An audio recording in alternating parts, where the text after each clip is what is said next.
Eugene Linden, who has been writing about animal intelligence for a quarter century, is convinced that it's time to recognize that the divide between human and animal is smaller than we think. They've deceived each other in the wild. They've deceived keepers. They use tools, they create tools.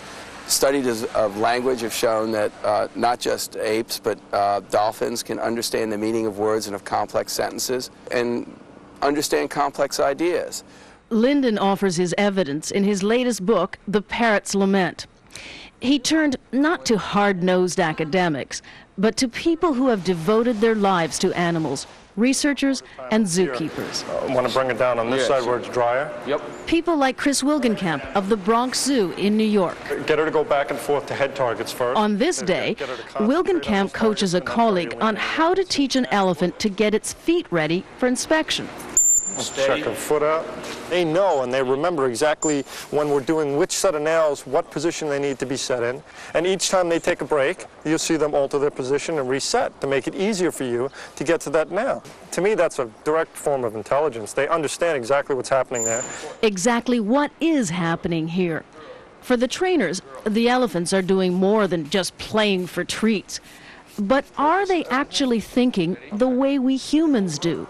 You know what they say, brain mass is everything, so, with their brain being 8 times the size of ours, it's hard to think that they don't have at least our capabilities.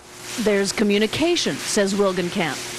And I get them excited by saying, good morning to them, and they get all excited because of that, and their ears start to flap, and they drop their heads down, and they start to rumble. They start to rumble? What do you mean they start to rumble? A low roar, and you can see the dome in the front of their head, which is a nasal cavity, vibrate, fill with air and vibrate, okay?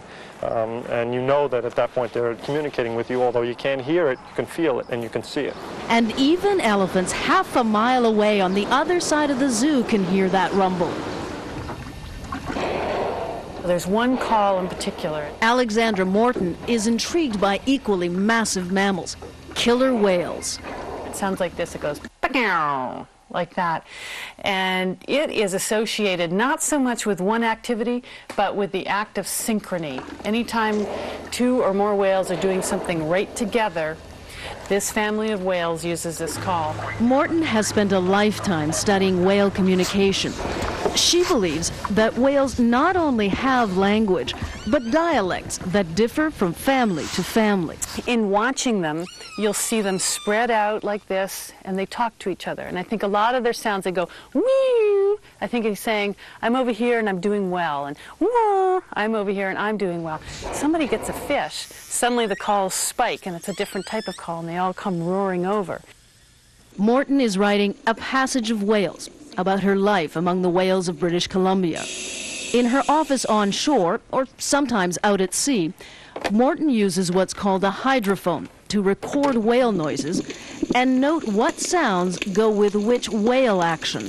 Over my hydrophone, I had headsets on, comes this big room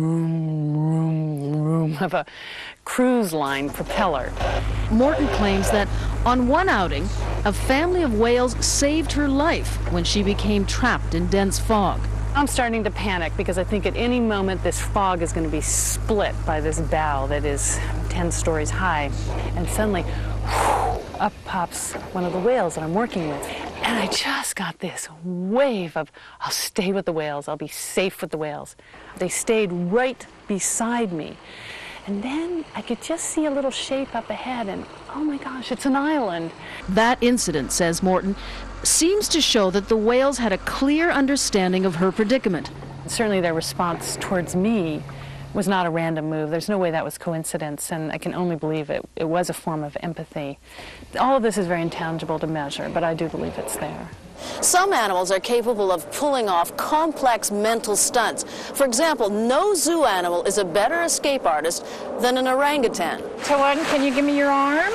Helen Schumann of Seattle's Woodland Park Zoo has discovered that orangutans will put up with nasty needles, mindful that it's good medicine.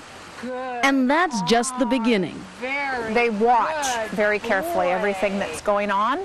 And so if you make a mistake, they know it. But they're smart enough to not necessarily do something right when you're watching them. They'll wait till you leave to do it. So they're a little cunning, too. And I think that's what makes them good escape artists. Tuan here has had his share of breakouts.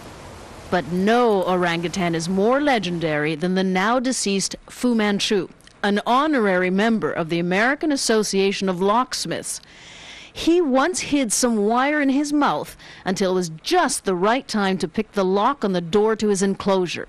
It required some ability to reverse engineer the locking mechanism, understand that he could use the wire to trip the lock and that sort of thing, tool use, tool making, all these abilities. All sorts of mental abilities, all manner of thought in all kinds of animals.